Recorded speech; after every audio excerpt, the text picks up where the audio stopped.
Content warning for American propaganda coming out of the Department of Homeland Security website. On January 21st, 2025, DHS released this statement about how now it is legal for ICE to raid churches and schools.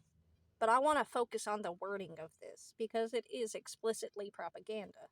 Third paragraph reads, "This action empowers the brave men and women in CBP and ICE to enforce our immigration laws and catch criminal aliens, including murderers and rapists, who have illegally come into our country. Criminals will no longer be able to hide in America's schools and churches to avoid arrest.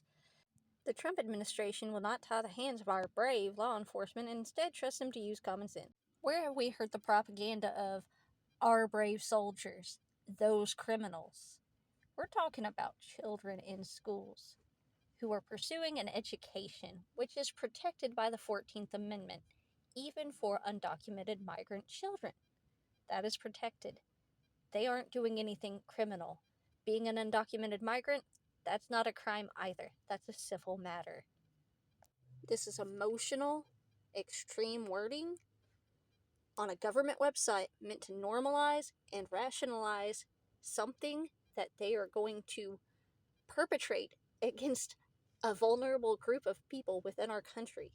That way you don't think about it because it's already been justified and rationalized that whoever's dragging these children away, they're brave. They're actually brave for doing that. They're very brave. You've never seen anybody this brave. And those children, they're actually criminals. Because that's a pretty hard. Because when we do see it happen, it's going to be shocking.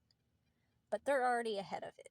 They've already got it covered with their propaganda, and people are already parroting it and defending it by saying, those kids, they're probably in gangs anyway, or they're here illegally, which you don't have any proof of that. Nobody has any proof of that. Being an undocumented migrant in this country isn't a crime, it's a civil matter.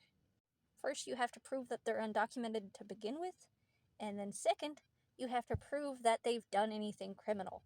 Existing as an undocumented migrant child in a school is not a crime. It's actually protected by the 14th Amendment.